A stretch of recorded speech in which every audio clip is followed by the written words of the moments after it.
ইশরাক হোসেনকে ঢাকা দক্ষিণ সিটির মেয়র হিসেবে দায়িত্ব দেওয়ার দাবিতে নগর ভবনের সামনে দ্বিতীয় দিনের মতো বিক্ষোভ কর্মসূচি শেষে নতুন কর্মসূচি ঘোষণা করেছে বিক্ষোভকারীরা।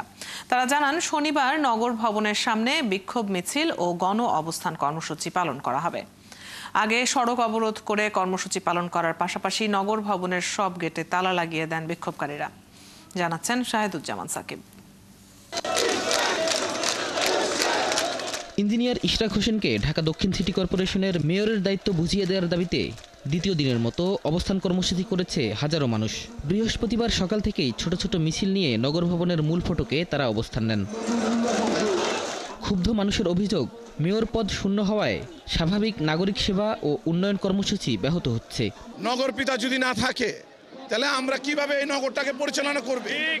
সত্যি কথা, আপনি এলাকা মহল্লায় আমাদের কি কষ্ট হচ্ছে এটা আমরাই বলতে পারবো, লোকাল নেতারাই বলতে পারবে। মেয়র না থাকার ফলে বিভিন্ন ধরনের প্রশাসনিক জটিলতা পড়েছে। ঢাকাবাসী এই বিষয়ে অনেক উদ্বিগ্ন। ঢাকাবাসী চলার জন্য বিজ্ঞ আদালত রায় অনুযায়ী ওনার দরকার। বিভিন্ন এলাকায় যে আমাদের বর্জ্য ব্যবস্থাপনা সহ বিভিন্ন সুযোগ সুবিধা সব দিকেই নগরবাসী অতি কষ্টে আছে। আন্দোলনকারীরা বলছেন, আদালতের রায় নিয়ে নির্বাচন কমিশন উচ্চ আদালতে আপিল করেনি।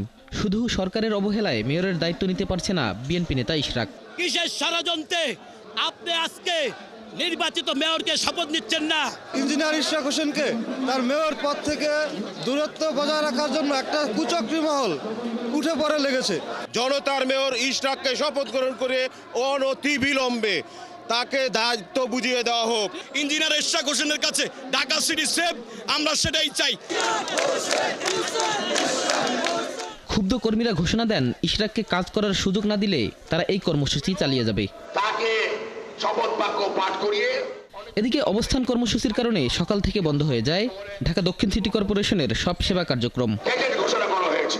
শাহেদুজ্জামান সাকিব, ৭১, ঢাকা।